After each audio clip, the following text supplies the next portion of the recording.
आइए शुरू करते हैं। सबसे पहले तो क्वेश्चनों की ये श्रृंखला देखिएगा, आपके सामने है क्वेश्चन नंबर फर्स्ट। देखिए क्या पूछा जा रहा है। पूछा जा रहा है लोकप्रिय मान्यता वैदिक स्तुतियों में ब्रह्मवर्त की भूमि के रूप में संदर्भित क्षेत्र के एक हिस्से को वर्तमान में राजस्थान के खाली जगह भाग से जोड़ती है। मतलब लोकप्रिय मान्यता है वैदिक स्तुतियों में ब्रह्मवर्त की भूमि के रूप में, ये राजस्थान का कौन सा हिस्सा है? तो ये जो राजस्थान का हिस्सा है ये कौन सा है? याद रखिएगा, उत्तरी राजस्थान। अब उत्तरी राजस्थान आप जब पढ़ते हैं तो गंगानगर और हनुमानगढ़ का जो क्षेत्र है, यहाँ पर एक नदी बहती है जिसका नाम है गग्गर नदी। उसी गग्गर नदी को वैदिक साहित्य के अंदर कहा गया है क्या? तो आप कहेंगे ध्रुवेशवती नदी। तो कहीं ना कहीं उल्लेख है। ठीक है, तो यहाँ पर ऑप्शन नंबर जो ए है वो इज करेक्ट आंसर। ठीक है, चलिए अगला क्वेश्चन देखिए। क्वेश्चन नंबर है आपके सामने अगला 107। क्वेश्चन नंबर है आपके सामने 107। क्या कह रहा है देखिएगा, पसंद दिख तो रहा है ना आपको आराम से? ठीक है, देखिए पूछा जा रहा है इन दिनों जोधपुर के संग्रहालय में रखे उत्तर गुप्त काल से संबंधित लाल बलुआ पत्थर में आदमकद स्थानक खड़े विष्णु खाली जगह में मिले हैं। मतलब ये कह रहा है कि जोधपुर का जो संग्रहालय है जहां पर गुप्त काल से संबंधित लाल बलुआ पत्थर में आदमकद, आदमकद का मतलब होता है पोर्ट्रेट, यानी कि सिर से लेकर पांव तक खड़े हैं कौन? विष्णु। कहां से मिले थे? तो यहाँ पर जो ऑप्शन है वो है आपके सी इज करेक्ट आंसर। याद रखिएगा पाली। अच्छा, ये आदमकद आप जब चित्रकला पढ़ते हैं तो एक व्यक्ति का नाम भी पढ़ते हैं कि आदमकद चित्र बनाने वाला जो चित्रकार है पहला वो है आपके कौन? तो आप अक्सर पढ़ते हैं साहिब राम। और इन्होंने पहला आदमकद चित्र जिसका बनाया था वो है आपके सवाई ईश्वरी सिंह। ये नाम पढ़ते हैं ना। आदमकद का मतलब होता है पोर्ट्रेट सिर से पांव, और यहाँ पर यही तो है। ठीक है, तो यहाँ पर ऑप्शन हो जाएगा सी इज करेक्ट आंसर। ठीक है, चलिए अगला देखिए। क्वेश्चन नंबर है आपके सामने 108। क्या कह रहा है? पूछा जा रहा है राजस्थान के प्राचीन शहर साकंबरी, अब सांबर है, को 7वीं शताब्दी में खाली जगह नामक चौहान राजा ने बसाया था। यानी कि ये जो साकंबरी है जिसे वर्तमान में सांबर कहते हैं, वर्तमान के अंदर ये कहां पर है? तो याद रखिएगा जयपुर में। इसे किसने बसाया था 7वीं शताब्दी में? तो आप सब जानते हैं वो है आपके वासुदेव चौहान। वासुदेव चौहान की पूरी जानकारी जो हम पढ़ते हैं वो बिजोलिया शिलालेख के अनुसार ही पढ़ते हैं, और इसी के अनुसार कहा गया है कि सांबर झील भी यदि किसी ने बनाई तो वो वासुदेव चौहान है। यहाँ पर एक मंदिर भी है माता जी का, साकंबरी माता का, वो भी इन्होंने ही बनाया था। और साकंबरी माता तो चौहानों की क्या है? कुलदेवी। इसका जो राइट आंसर है वो है आपके option number A is correct answer. याद रखिएगा वासुदेव। ठीक है, अगला देखिए। क्वेश्चन नंबर है आपके सामने 109। क्वेश्चन नंबर है आपके सामने 109। क्या पूछा जा रहा है देखिएगा। पूछा जा रहा है मंडोर के प्रतिहार शासकों में से निम्नलिखित में से कौन व्याकरण, तर्कशास्त्र, ज्योतिषी, कला, काव्य रचनाओं में कुशल थे? उन्हें प्रत्यक्ष रूप से एक से अधिक भाषाओं में प्रतिष्ठित कवि के रूप में स्वीकार किया गया है। मतलब मंडोर के प्रतिहार ऐसे कौन से शासक हैं जो शासक भी थे लेकिन साथ में ज्योतिषी और एक महान कवि भी हुए हैं? तो वो कौन है? पहला ऑप्शन जोट है क्या? नहीं। भिल्लादित्य है क्या? नहीं। आप कहेंगे ऑप्शन नंबर सी है, वो है ककक। कौन है ककक? क्योंकि जोट भिल्लादित्य के बारे में कुछ पढ़ते ही नहीं है। बाऊ की यदि हम बात करते हैं तो इन्होंने बाऊ के प्रशस्ति लगवाई थी विष्णु मंदिर में। यहाँ पर जो ऑप्शन है वो है option number C is correct answer. याद रखिएगा ककक। ठीक है, चलिए अगला देखिए। क्वेश्चन नंबर है आपके सामने 110। क्या कह रहा है? पूछा जा रहा है कोप्तगिरी राजस्थान का पारंपरिक शिल्प यानी कि हस्तकला के अंदर आप पढ़ते हैं एक प्रकार की सजावट है जिसकी उत्पत्ति भारत में खाली जगह हुई है। कहां से? तो याद रखिएगा मुगलों से। कोप्तगिरी कला कहां की प्रसिद्ध है? तो याद रखिएगा जयपुर की। ठीक है, लेकिन कहां से? तो याद रखिएगा मुगलों से। ठीक है, चलिए अगला क्वेश्चन देखिए। क्वेश्चन नंबर है आपके सामने 111। निम्नलिखित में से कौन सा ही प्रतिहार सम्राट महेंद्रपाल प्रथम का गुरु था? चंद्रप्रभ, धनपाल, राजशेखर या फिरदोशी? तो यहाँ पर option number C is correct answer. याद रखना है राजशेखर। कौन है? राजशेखर। Very very important. ठीक है, चलिए आगे। चलिए अब देखिए क्वेश्चन नंबर है आपके सामने 112। क्या पूछ रहा है? पूछा जा रहा है रणथंबोर के निम्नलिखित में से किस चौहान नरेश के सेनापति ने जाइन के निकट जलालुद्दीन खिलजी को हराया था? तो अब आप सब जानते हैं जलालुद्दीन खिलजी ने रणथंबोर पर 2 बार अटैक किए थे, 1290 और 1292। दोनों ही बार पराजित हुए और इनको पराजित करने वाले थे हमीर देव चौहान। याद रखिएगा। ठीक है, वेरी वेरी इंपॉर्टेंट।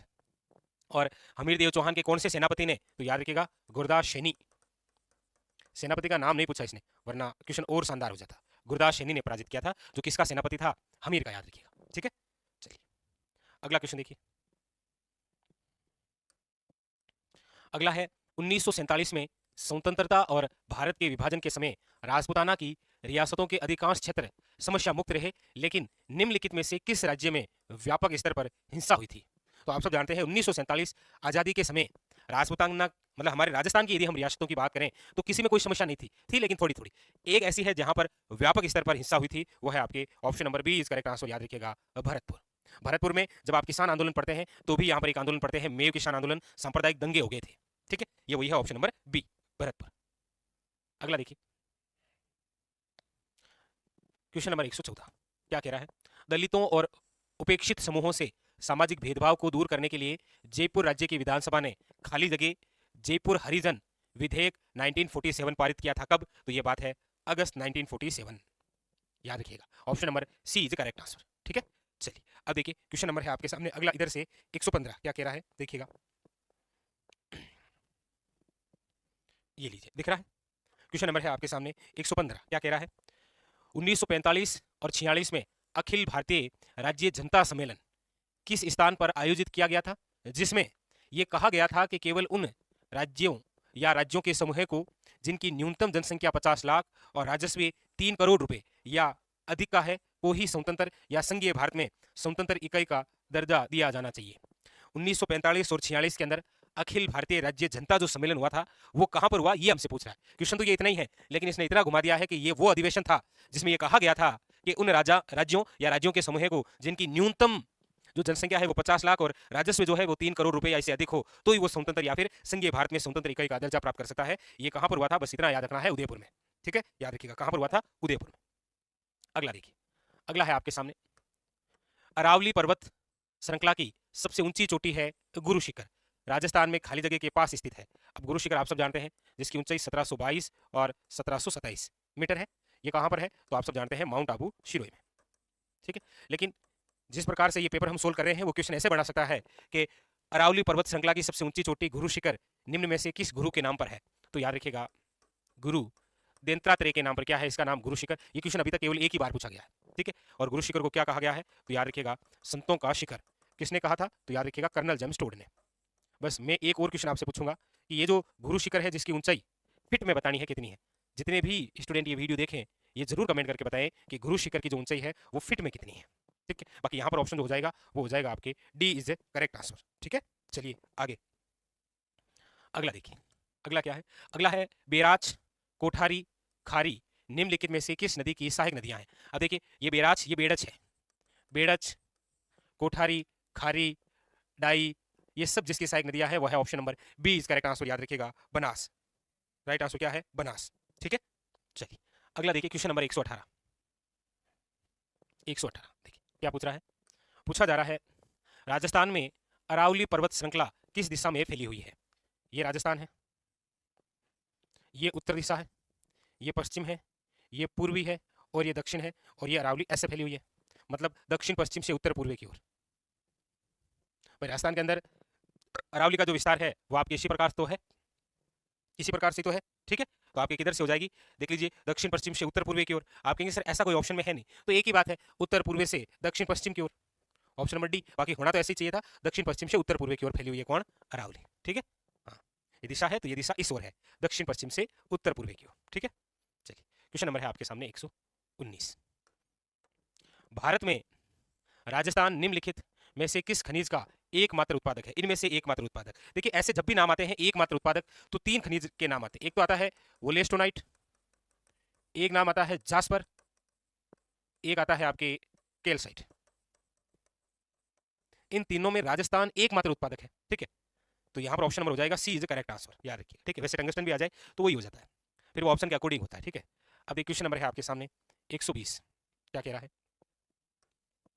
पूछा जा रहा है राजस्थान में पाई जाने वाली निम्नलिखित प्रजातियों में से कौन सी प्रजाति IUCN लाल सूची और राष्ट्रीय वन्य जीव कार्य योजना 2016 में गंभीर रूप से विलुप्त प्राय प्रजातियों में से एक है। मतलब आपके सामने जो ऑप्शन दे रखे हैं इनमें से ऐसी कौन सी प्रजाति है जो बिल्कुल विलुप्त होने के कगार पर है। तो आपको पता होगा अभी कुछ ही दिन पहले पेपर में अंदर आया था कि राजस्थान का जो राज्य पक्षी है, राजस्थान का जो राज्य पक्षी है गोडावण, ये विलुप्त होने के कगार पर है। इसे आप बोलते हैं great Indian rested.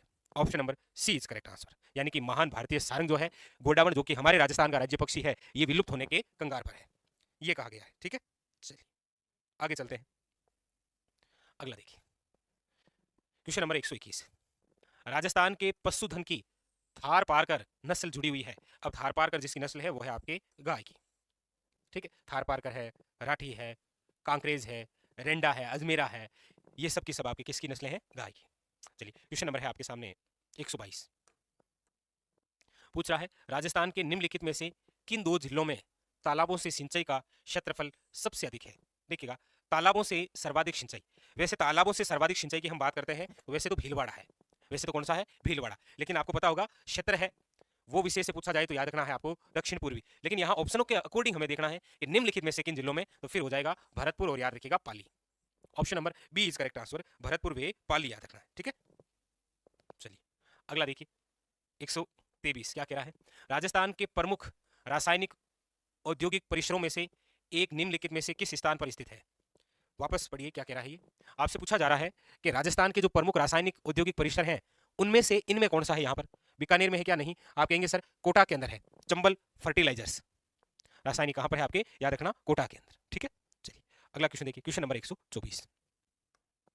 Question number है आपके सामने 124, क्या पूछ रहा है देखिए, पूछा जा रहा है भारत की 2011 की जनगणना के अनुसार राजस्थान के शहरी क्षेत्रों में लिंगानुपात कितना था प्रति, अच्छा कई बार भी डेफिनेशन पूछ लेता है, लिंगानुपात से तात्पर्य क्या है, तो 1000 पुरुषों पर महिलाओं की संख्या क्या कहलाती है, लिंगानुपात। ठीक है, अब यहाँ पर जो ऑप्शन है वो हो जाएगा आपके बी इज करेक्ट आंसर, 914 याद रखिएगा। ठीक है, 914। ठीक है, चलिए अगला देखिए, क्वेश्चन नंबर है 125, भारत की 2011 की जनगणना के अनुसार राजस्थान के किस जिले में जनसंख्या की वृद्धि दर सबसे अधिक रही। बताइए, भारत की 2011 की जनगणना के अनुसार राजस्थान के किस जिले में जनसंख्या जो वृद्धि दर है वो सबसे अधिक थी। अब मेरे हिसाब से ये क्वेश्चन, क्योंकि न्यूनतम जनसंख्या वृद्धि दर कहाँ की रही, तो आपको पता है गंगानगर 10%, सर्वाधिक कहाँ की रही, तो इसका कमेंट करके जरूर आंसर दीजिएगा। बड़ा अच्छा, बड़ा शानदार सा क्वेश्चन, इजी सा क्वेश्चन है ये तो।